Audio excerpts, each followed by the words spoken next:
vrai déclin intellectuel, une vraie crise intellectuelle, des gens intelligents mais qui ne pensent pas. Ils ont renoncé complètement à penser.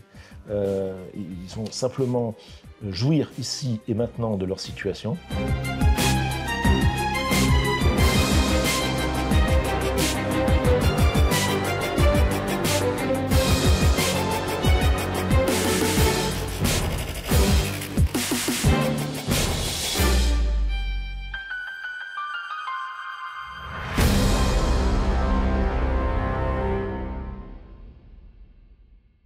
Gaël Brussier, merci d'avoir accepté l'invitation de Libre Média. Merci à vous. Vous êtes l'auteur de plusieurs livres, dont Les Analphabètes au pouvoir, c'est votre dernier, publié aux éditions du CERF en 2024, un livre dans lequel vous attaquez notamment ce que vous appelez l'anti-intellectualisme en France. Pouvez-vous nous décrire un peu ce courant-là auquel vous vous attaquez? Moi, ce qui m'a marqué depuis un certain nombre d'années, c'est la domination de l'immédiateté dans tous les domaines du commentaire politique, social, économique, c'est-à-dire ce sont des suites de flash, des suites de clichés, au sens photographique du terme, qui sont pris sur la société française. Et il y a une incapacité à penser en fait le monde, son continent, sa nation, etc., dans un processus plus vaste qui soit dans l'espace, c'est-à-dire dans le vaste monde, et aussi dans le temps, c'est-à-dire dans l'histoire d'une vieille nation qui est la France. Et en fait, les analphabètes au pouvoir, l'idée m'est venue parce que j'étais allé à Lourdes. Et à Lourdes, j'ai fait la rencontre des moines capucins. Je sais qu'il y en a à Québec qui sont très actifs, que je suis beaucoup, et qui sont des gens qui sont dans la tradition, c'est-à-dire, comme dit Marcel Gouchet, finalement, la tradition permet il y a quelque chose qui nous dépasse, avec lequel on se construit, et contre lequel, parfois, on va, mais toujours pour le maintenir, les réformes ayant pour but de redonner corps à la tradition, etc. Or, on a coupé le fil rouge avec toutes les traditions politiques, tout ce qui était les grandes constantes, en fait, les grands invariants de la politique nationale et de la politique internationale de la France, pour se plonger dans une frénésie de communication, de buzz, de déclarations à l'emporte-pièce, qui en fait nuisent à l'action publique, puisque à chaque fois qu'on fait des déclarations de ce type, la crédibilité de l'action publique chute de manière, auprès des citoyens, chute de manière catastrophique, et y compris auprès des partenaires, puisqu'on a très bien vu comment les volte-face, soit en Israël, soit en Ukraine, les volte-face du président Macron ont coûté cher en fait à la France, et vont coûter cher encore longtemps à la France. C'est drôle parce que, vu du Québec, la France, c'est la nation intellectuelle par excellence. Et vous dites, dans votre livre, ce n'est plus du tout le cas. Comment vous pouvez expliquer ça aux Québécois qui ont cette vision encore pas romantique d'une France qui a une certaine profondeur, qui a une certaine hauteur sur les choses? Je pense que c'est encore vrai par rapport au Québec. On pourra en parler parce que si vous trouvez que la France n'est pas intellectuelle, imaginez le Québec actuellement, du moins le Québec médiatique. Donc, comment vous expliquez ça aux Québécois qui nous écoutent? Ça fait longtemps que Perry Anderson, ça fait 20 ans, je crois, avait écrit La pensée tiède, et que Pierre Nora a voulu lui répondre en disant, mais on est en train de s'apercevoir, et ce quartier ici même en est la preuve. C'est un quartier qui était plein de librairies. Aujourd'hui, ces librairies on est dans le 5e, effectivement. On est dans le 5e arrondissement de Paris, quartier latin, quartier historique où Guevara venait à l'Harmattan. Oui, il a été visible ici dans les années 60. Il venait acheter des livres à Paris. Il y a eu, Debré le raconte, il y a eu ça a été le carrefour, y compris, on a eu comme étudiants ici un certain nombre de leaders, de futurs leaders de la décolonisation, qui ont été imprégnés par les amphis parisiens. Mai 68. Alors, mai 68 ensuite, qui a commencé à être un peu la dégringolade et le babillage. Oui, c'est ce que vous dites, effectivement. On a surtout beaucoup parlé. Enfin, moi, j'ai des témoignages qui sont sur les témoignages de mon père et de ma mère, qui étaient étudiants à côté, qui m'ont surtout dit que c'était un grand bavardage de bourgeois qui avaient un petit peu de mépris pour tout ce qui n'était pas bourgeois, et qui tout d'un coup se découvraient révolutionnaires. Mais c'est vrai qu'il y a eu un déclin progressif de la... Alors, il y a encore des intellectuels en France, je pense à Emmanuel Todd, Marcel Gauchet, Gabriel Martinez-Gros. Gaël Brussier, peut-être. Moi, je suis d'une autre tradition, c'est la tradition militante classique, où on écrit et on fait des textes. Et donc, c'est plutôt c'est un autre rapport à l'écrit et à la pensée, qui est un rapport très politique, hein. Même si j'ai appris en fait la méthodologie dans la science politique et la sociologie. Je suis pas... voilà, j'ai pas l'aurora, etc. Mais ce qui est vrai, c'est que chaque fois qu'on a, comme Jacques Julliard, un grand intellectuel qui meurt, il n'est pas remplacé. On a des gens qui sont obnubilés par eux-mêmes. Alors, c'est des fois pour le meilleur. On les trouve sympathiques, quoique... on a de grands écrivains en France, ou je pense à Tesson, je pense qu'il y a un certain nombre de gens qui sont vraiment... mais pour l'essentiel, je trouve que le pari des intellectuels, les grandes controverses intellectuelles, se sont amollies, affaissées, voire effondrées. Et donc ça pèse beaucoup sur le débat public, parce que la qualité n'est plus là, et la locomotive intellectuelle est un peu poussive, on va dire. C'est ça, parce que dans votre livre, vous parlez vraiment d'un détachement, finalement, entre la vie politique française et le monde intellectuel, Alors ça, c'est l'aspect des partis politiques, où il y a une sélection du plus médiocre. Exception faite de 2-3 personnes, le Parti socialiste est le prototype de la sélection du plus médiocre au poste de direction et au statut d'éligible. Ce sont des gens qui n'ont aucun fond, ne travaillent pas et ont leur indignation quotidienne feinte en général pour seul carburant de la vie politique. Avec l'apothéose, s'ils peuvent être victimes de quelque chose, d'une marée noire ou d'une agression, c'est encore mieux parce que ça les fait exister. On a le soldat politique est mort, mais la victime devant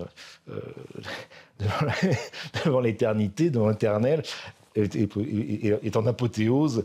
Voilà. Donc on a plein de gens qui viennent raconter leur malheur, se font pleurer sur les plateaux, pleurent sur leur papa, leur maman, etc. Et alors là, c'est le comble. On ne peut plus transcender sa misérable petite condition. On étale tous ces sujets de tristesse, de colère, de rage, etc., à la terre entière, si possible sur des plateaux de télévision, sinon à la radio. Et de toute façon, on a toujours les réseaux sociaux. Twitter en France servant surtout à évoquer sur 10 tweets d'affilée comment, à 7 ans, il nous est arrivé un grand malheur et que c'est pour ça qu'on s'est engagé en politique. Et là, on veut anticiper qui serait le Trump français, hein? Oui, c'est ça. C'est-à-dire que c'est toujours les mêmes sujets qu'on a fait il y a quelques années avec le BP Grillo, quand BP Grillo a surpris tout le monde en Italie. Bon, j'avais fait un papier qu'on m'avait demandé, oui, à Slate, à l'époque. Et là, aujourd'hui, c'est Marianne qui veut faire un papier. Alors, c'est rigolo, mais ça n'a aucune espèce d'intérêt, parce qu'on sait très bien que BP Grillo est italien et propre à l'Italie, et que Donald Trump, on n'a pas New York, et personne n'a fait le créateur de la tour Montparnasse, c'est un inconnu. Ça s'appelle pas Dupont Tower. Donc on n'est pas mais des oranges ici, là. Hein. Ouais.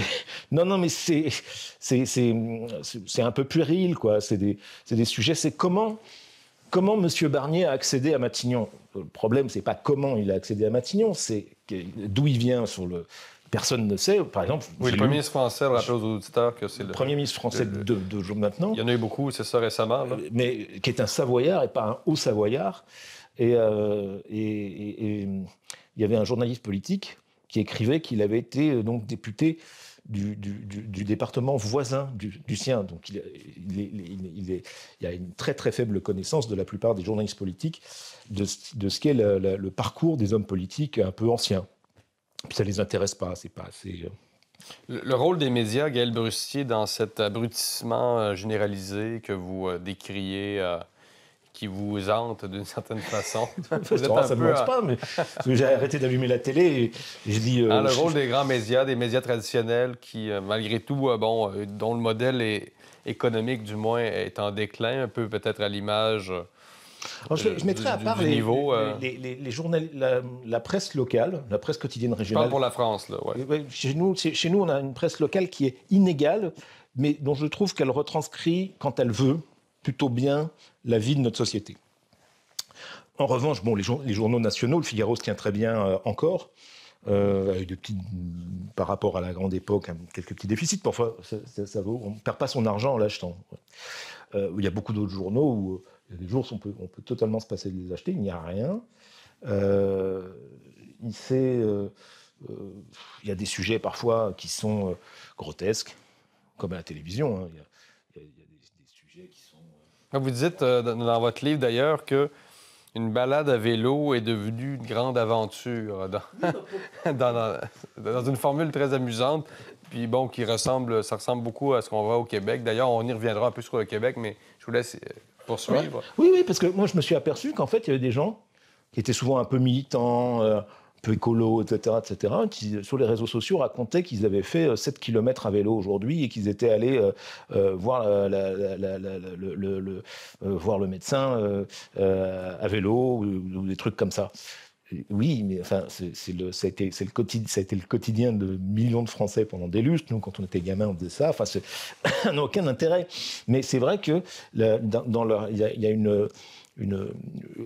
la petite élite, la petite bourgeoisie, on va dire, pas intellectuelle, parce que souvent ils ne sont pas très intello, hein, mais petite bourgeoisie des métropoles, petite bourgeoisie blanche, se pâme parce qu'elle fait du vélo, raconte à tout le monde qu'ils achètent des carottes bio à tel endroit. Enfin, les conversations dans le métro sont tout à fait intéressantes. Hein. Les plus jeunes, c'est encore autre chose, c'est plus sordide. Mais il y a un avachissement, en fait, de... J'ai rien contre les carottes bio, j'en mange souvent. J'ai rien contre le vélo, j'en ai fait beaucoup. Vous en faites. J'en fais moi maintenant, mais j'en ai fait beaucoup. Mais eux, c'est devenu leur raison d'être par substitution, donc une presse qui fait une place démesurée à ce qu'on appelle les faits divers, les sociétés des loisirs, peut-être? Oui, des micro-sujets. C'est-à-dire que quand on regarde la chaîne France 2, elle se déplace sur le bassin d'Arcachon, à Biarritz, dans la baie de Somme, et au Mont-Saint-Michel. Donc, ces 4 lieux, avec à chaque fois visite d'un restaurant ultra cher, ça fait 30% du journal télévisé quotidien. Bon.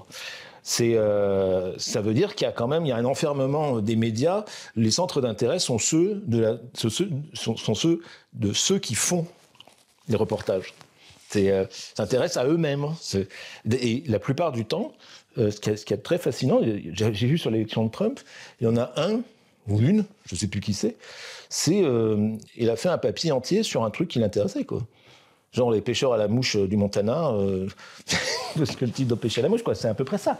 Qu'est-ce qu'ils ont voté, plutôt Trump ou plutôt Harris, et donc ce que vous dites, non seulement il n'y a plus de hiérarchie entre les dangers dans ces grands médias, c'est-à-dire, on va parler évidemment de la poudrière ukrainienne comme évidemment de danger, mais aussi les petits dangers du quotidien, les virus qui circulent, l'emprise un peu de la santé publique depuis la pandémie.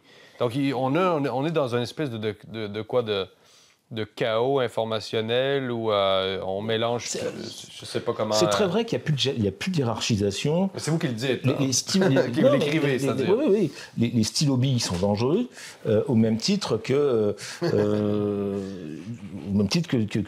des trucs beaucoup plus graves que... bon. Et il y a une espèce de brouillard informationnel qui naît, une société de l'inquiétude permanente. Tout est inquiétude. C'est comment les oies sauvages vont réagir à l'arrivée de Trump au pouvoir. Non, mais c'est des trucs complètement... des sujets, on se demande parfois ce qui leur passe par la tête. Ça correspond aussi aux inquiétudes d'une petite bourgeoisie, essentiellement, qui veut toujours avoir le beau rôle. Et qui est... Quelle bourgeoisie Petite bourgeoisie des centres-villes, les graphistes, enfin tout ça, quoi. Toute cette petite population qui est en fait mon milieu, à la base. Cette élite urbaine qui tirerait... Oui, ça c'est plutôt pour les vieilles profs retraités de Montreuil, les bobos de plus de 65 ans. Ça, France 2, ça leur plaît. Les autres, ils ont les Inrecuptibles, ils ont Libération, ils ont Reporter, le site d'écologie un peu militant, un peu extrême gauche maintenant. ça aboutit à un truc formidable, c'est crise.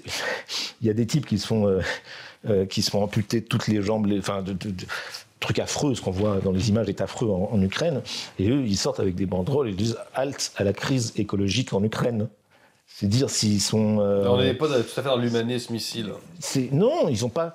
Non, ils n'ont pas grand-chose à faire voilà, ce sont des gens qui sont persuadés d'avoir raison, et qui sont arrivés avec le temps dans tous les médias.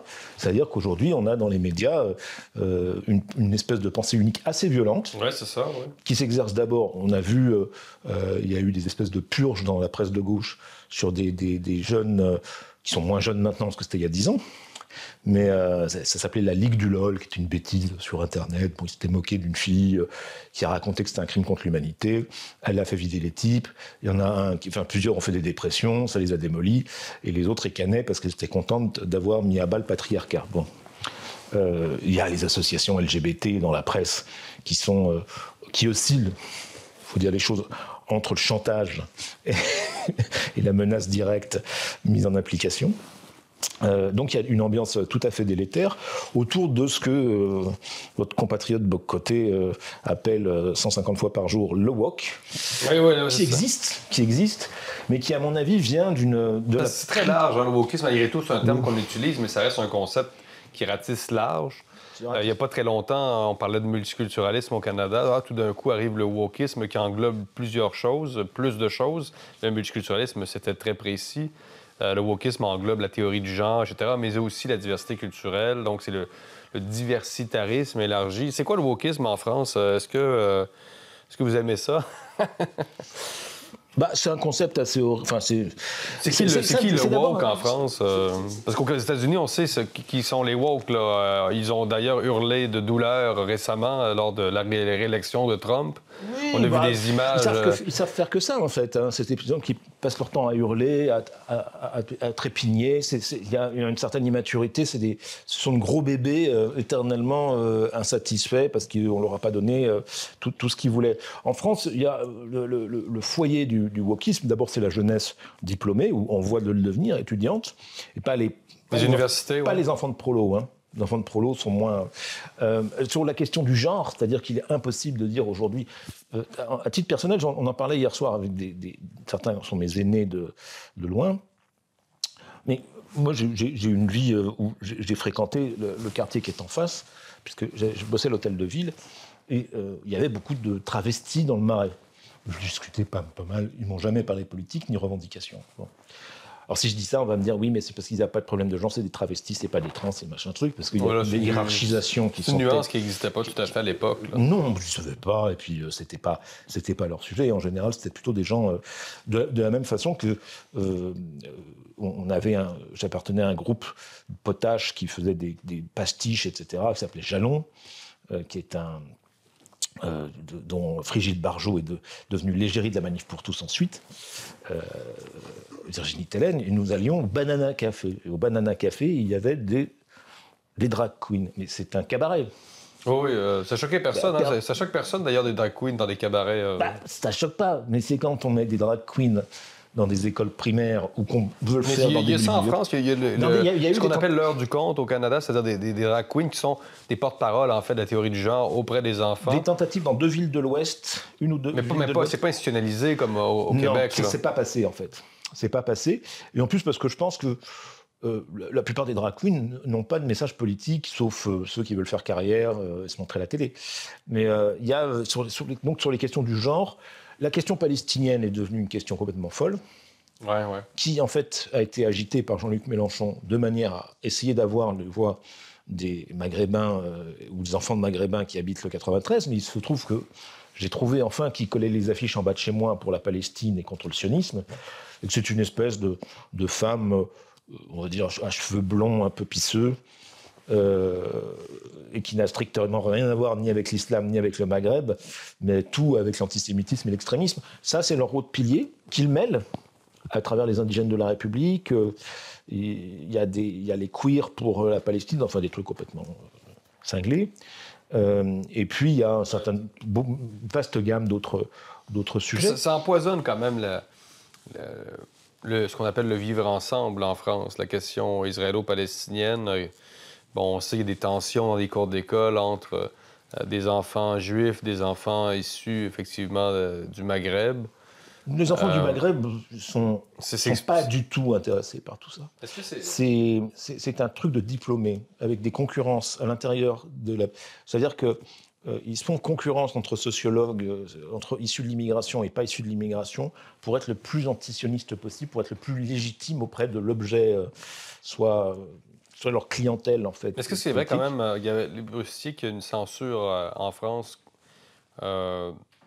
des militants pro-palestiniens? Parce qu'apparemment, les militants pro-palestiniens auraient été victimes davantage de censure sur les réseaux sociaux que les militants pro-Israël. Moi, je sais pas, je les vois en bonne non immeuble. Sans prendre position pour un ou l'autre des camps, les libres médias s'intéressent beaucoup à la liberté d'expression et on veut savoir. Ce que je peux dire, j'habite une ville donc, qui est Montreuil, qui a 110 000 habitants. Je n'ai pas vu une affiche pro-Israël, mais nous sommes harcelés par les militants pro-palestiniens, qui sont des militants d'extrême gauche. J'ai un squat à côté de chez moi qui est... donc, ils souffrent pas beaucoup de censure. Après, je suis pas sur X, donc Twitter. Donc, je peux pas dire... Facebook, Mark Zuckerberg... Non, Facebook, je vois sans arrêt des trucs pro-palestiniens, avec des sous-entendus. C'est-à-dire, ça monte en gamme. C'est-à-dire, c'est affreux, les bébés meurent. Tout le monde est d'accord. À Dresde, en fait, il y a des bébés qui sont morts pendant que des gens étaient gazés à Auschwitz. Donc, je veux dire, il y a des guerres qui sont... même une guerre juste sécrète des choses épouvantables et injustes. Non, il n'y a pas de censure dans la société. Ils sont sans arrêt dans les rues. Il y a des drapeaux palestiniens partout. Je maintiens que l'essentiel est animé soit par des associations locales du 93, un peu clientélistes, mais le cœur de tout, c'est une petite bourgeoisie blanche qui ne connaît rien au sujet, qui raconte n'importe quoi et finit par adopter les clichés antisémites classiques. Je suis encore tombé sur un truc d'un type que je pensais être mesuré, mais qui dit des juifs partout où ils vont, de toute façon, ils se rendent détestables et ils se font taper dessus. C'est très très vite, ça dérape. Il y a plus... C'est-à-dire qu'on a fait beaucoup de mémoire. Je ne peux pas reprocher... moi, les politiques de la mémoire, j'aime bien, je préfère l'histoire. C'est un truc... C'est-à-dire qu'on a fait beaucoup de... Les enfants déportés, c'est très bien, tout ça, mais ça, c'était en vain, quoi. Ça ne marche pas comme ça. On ne lutte pas contre l'antisémitisme uniquement par des politiques de la mémoire, ni par des films larmoyants. C'est utile, mais on a... Et puis, il y a un truc, quand il y a un antisémitisme en banlieue, de la part des enfants de maghrébins, c'est un truc... Le juif, c'est le riche. Donc, quand on est fringué comme ça à Montreuil, ça, c'est pas riche, mais enfin, c'est riche, mais pour eux, c'est riche. Et ben, tout de suite, on est un juif. C'est quand même la banlieue est aussi c'est pour ça qu'ils essayent d'exciter ça. C'est le seul endroit, si vous voulez, on m'est posé la question, t'es juif, t'as une tête de juif. Je viens d'une ville ouvrière rurale, où pendant 25 ans, on m'a jamais posé la question. Alors après, je sais pas pourquoi, si j'ai une tête de juif, si tu pas une tête de juif, je sais pas ce que c'est qu'une tête de juif. Mais toujours est-il qu'il y a cet antisémitisme latent avec lequel on peut vivre, hein, franchement, c'est pas si méchant que ça quand ça s'arrête là. Mais les autres, les petits blancs, arrivent dessus, et là, excitent tout sont des incendiaires. C'est ça, parce que, bon, vous dites certaines bourgeoisies, est-ce que Sciences Po, bon, les grandes écoles ont... on le sait, ont intégré en partie le wokisme. C'est devenu presque une politique institutionnelle. Est-ce que vous y voyez une fin à ça ou on va continuer dans cette espèce d'endoctrinement des cohortes étudiantes? Alors, on a la chance quand même. Il y a une des rares bonnes nouvelles de l'automne est la nomination ou l'élection à la tête de Sciences Po de Louise Vassy, que j'ai connu dans le temps, qui à mon avis est un type très capable et un type très mesuré.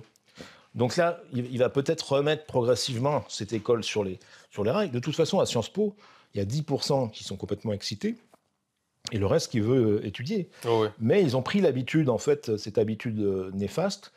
Dès qu'ils ont un problème, dès qu'ils sont tristes, il faut qu'ils fassent une occupation, qu'ils accusent quelqu'un, qu'ils trépignent.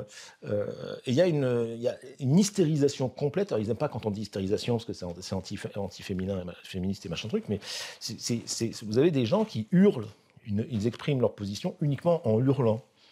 Vous pouvez pas, il n'y a pas de controverse avec eux, il n'y a même plus de polémique.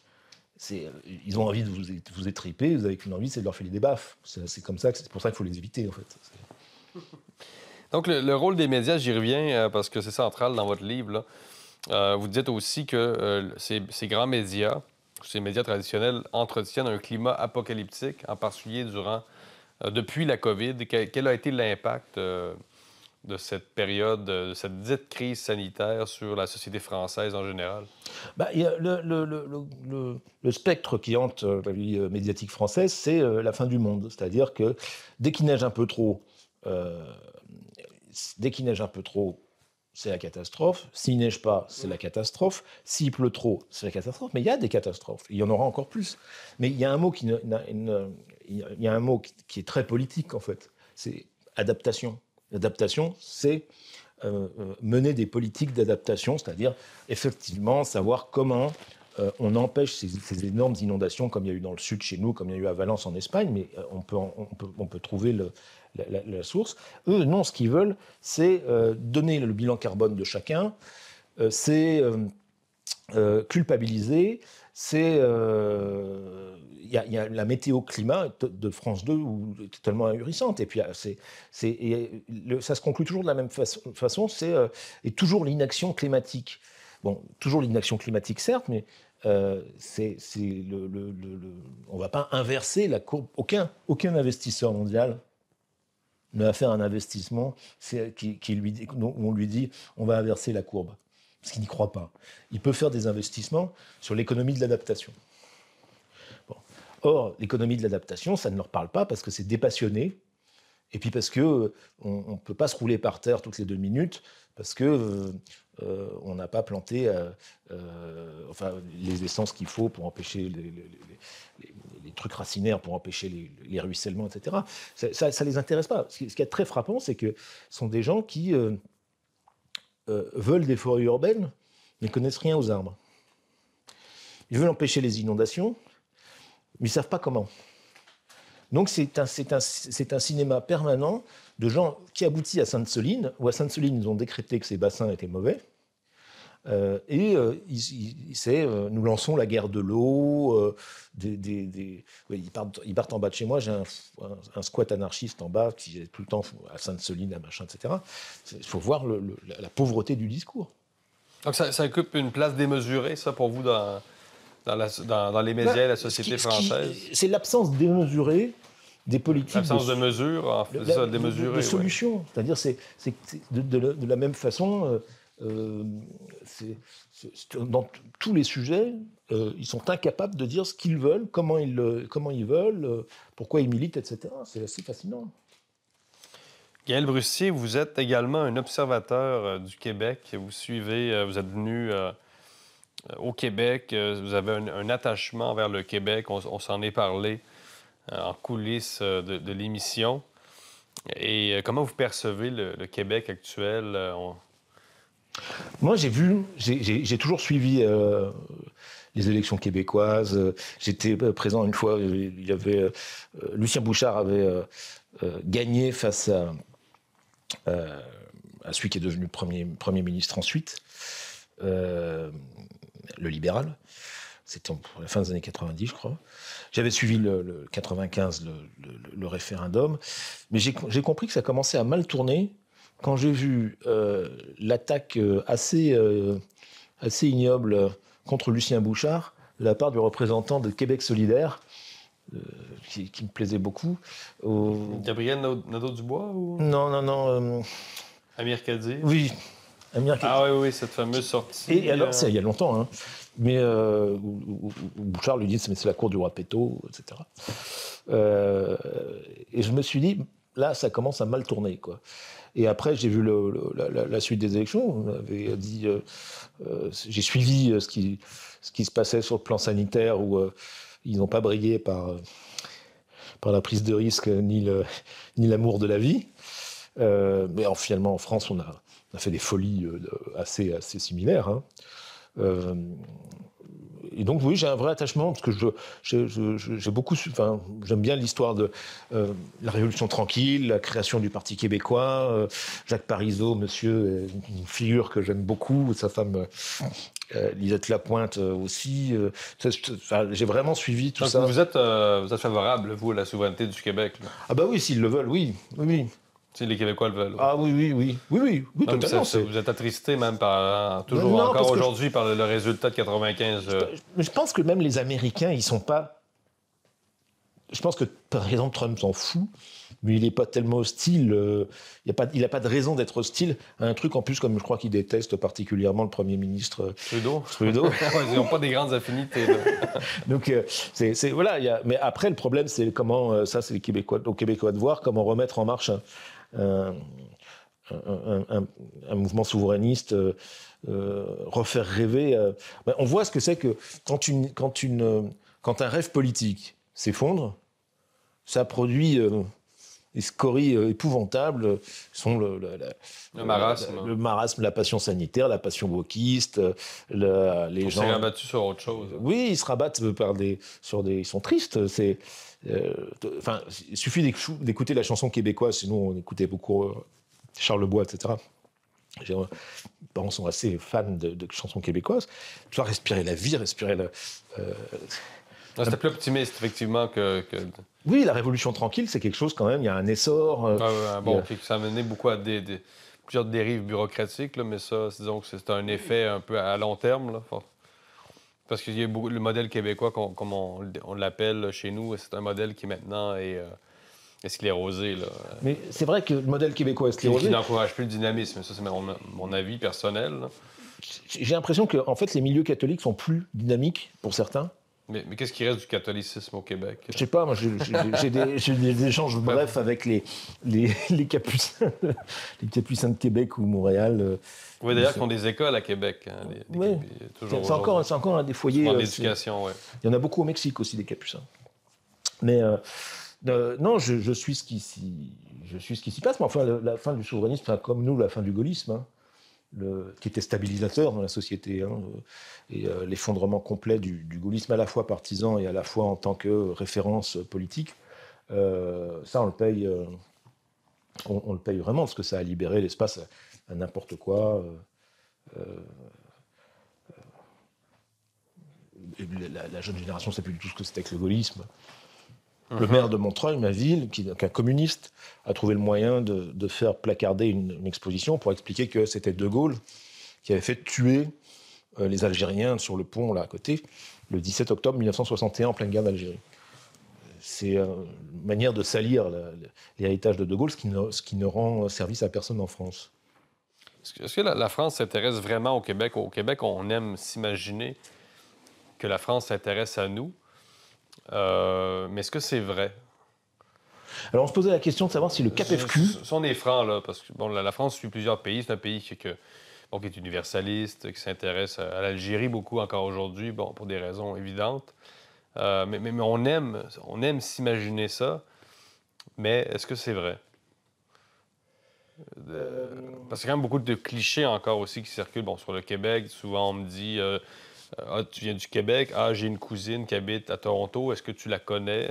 Non. Non. Non, il y a une sympathie, parce que d'abord, on a beaucoup de chanteurs qui viennent du Québec. On a Garou, on a... Mais au-delà d'une sympathie, là... Il y a une vraie sympathie, mais comment... Vous avez envie de dire oui, mais... Mais on a une sympathie pour les Belges qui sont à nos frontières. Mais, par exemple, on ne connaît pas leur vie politique. Les gens ne connaissent pas du tout la vie politique. Par contre, il y a une sympathie spontanée. Jacques Brel. Mais il y a une sympathie spontanée des Français pour le Québec. Mais le Québec ne nous aide pas beaucoup à nous intéresser à lui, dans la mesure où il ne s'y passe plus grand-chose sur le plan politique. C'est-à-dire que quand il y avait Parizeau, ou Bouchard, c'était des figures qui, quand même, soulevaient... Charismatiques, et René Lévesque. Il y a une statue de René Lévesque quelque part où il y a un vrai attachement de l'ancienne génération politique à René Lévesque. Mais maintenant, non, il y a un intérêt pour les chanteurs. C'est-à-dire que quand il y a pas mal de personnalités... C'est bien les chanteurs, mais on s'entend que c'est limité, là, quand même, comme perspective. Mais j'avais envie de dire oui, c'est correct, puis ça ne veut pas dire que si la France ne s'intéresse pas beaucoup au Québec, ça ne veut pas dire de rompre les liens, là. Au contraire, il faudrait les raviver. Ce qui m'étonne, c'est que, par exemple, il y a un truc qui s'appelait le Comité d'action politique franco-québécois. Un ami me demandait il y a une semaine, il me disait, mais on entend encore parler, parce que normalement, nous, on avait été associés un peu tous, et on n'entend plus trop parler depuis 4-5 ans. Un peu l'impression que ça a été mis en sommeil. Ça envoyait des stagiaires au Québec français et stagiaires québécois en France. Donc il y a des stagiaires québécois qui allaient au Conseil régional de Bourgogne, qui allaient... et puis inversement, il y avait comme ça qu'il y a des gens, d'ailleurs, qui sont partis vivre, des Français qui sont partis vivre au Québec. Ah ouais. Et qui sont inscrits à l'époque au Parti québécois. Il y a un jeune comme ça, je crois, je ne sais plus comment il s'appelle, qui était au PS, et qui est parti là-bas en stage, et puis c'est tellement bien fait qu'il est resté y vivre. Il s'est marié, je crois. Mais donc voilà, non, il y a peu de choses pour qu'en fait on se passionne de nouveau pour le Québec. Mais pour l'instant, donc, c'est sur la glace, là, comme une relation un peu sur la glace. Ouais. La France ne s'intéresse absolument à personne, sauf à elle-même, avec des élites qui s'intéressent à elles-mêmes. C'est-à-dire que... Et qui s'intéressent au jardinage. Oui, non, mais par exemple, nos ministres, il y a un truc assez symptomatique, c'est... ils disent tous, c'est dans mon ADN de faire ça, c'est c'est l'histoire, ils parlent d'eux comme ça, c'est l'histoire de quelqu'un qui vient de Sannanin, qui vient de Vendée, qui vient de... Donc en fait, ils sont en permanence dans le storytelling, et la passion pour eux-mêmes, c'est l'exhibition surtout. C'est-à-dire, c'est des narcissiques exhibitionnistes. C'est un peu c'est un peu le... Regardez comme j'ai souffert, regardez comme je suis beau, regardez comme je suis heureux. Il y a des politiques, ils passent leur temps à passer une photo d'eux-mêmes, élus 3e vice-président de la commission des affaires culturelles du Sénat. Oui, et alors Avant, c'était un truc, ça passait un bulletin officiel. Maintenant, ils en font un événement. Tout est magnifié, tout est... voilà. Qu'est-ce que vous souhaitez pour la France? Peut-être en terminant, là, pour conclure, disons. Un peu d'intelligence et un peu de courage. Même d'intelligence, mais ouais, votre constat, vous êtes assez dur, hein? Parce que quand même, je le redis, la France, à part d'autres pays, ça reste un pays avec un certain niveau intellectuellement. Ouais, je ne suis pas sûr aujourd'hui, vraiment. Il y a une... Non, c'est ce qu'on comprend de... Non, aujourd'hui, c'est assez... Non, il y a un vrai déclin intellectuel, une vraie crise intellectuelle. C'est-à-dire qu'il y a beaucoup de gens qui... C'était mon vieux maître Didier Molchan qui disait des socialistes, mais on peut l'appliquer aux Français, des gens intelligents mais qui ne pensent pas. Ils ont renoncé complètement à penser. Ils ont simplement jouir ici et maintenant de leur situation et surtout se mettre en scène en permanence. Pour le milieu politique et le milieu journalistique, c'est produire une information de merde, mais à son bénéfice propre. Donc, vous dites, pour la France, courage et intelligence. Oui, et un peu de courage, parce que je pense qu'il faut pour bousculer les choses, il faut un peu de courage, quoi. Faut être... Mais au-delà du courage, du courage pour faire quoi? Trump, Kennedy et Vance... Pour faire quoi, le courage? Oula, alors là, on part sur un programme politique, mais ça, c'est autre chose. Ouais, mais là, c'est la souveraineté. Non, il faut rapatrier des compétences, parce que, voilà, ouais. Il faut un appareil... on a un problème d'éducation majeur dans le pays qui est épouvantable. Redressement de l'éducation, oui. Oui, un redressement de tout, en fait. Il n'y a pas un secteur qui va bien. Alors, il y a des secteurs moins catastrophiques que d'autres. On a, par exemple, une recherche de pointe dans certains secteurs. Il y a des choses qui ne vont pas si mal. Mais la mise en musique de tout ça est très faible. Moi, j'écoute... L'autre jour, j'ai entendu parler des jeunes de 18 ans à côté de moi dans le métro. Et ils ont dit les mêmes mots en boucle. Trop pas. Ah ouais, chelou. Et je veux dire, il y avait 10 mots de vocabulaire dans une conversation de 5 minutes. C'est peut-être réac, mais je ne crois pas qu'un pays puisse se payer le luxe d'avoir des sauvages dans le genre, quoi. Oui, c'est le mot de la fin, Gaël Brussier. Merci de nous avoir accordé cette grande entrevue à Paris. Merci. À bientôt. À bientôt.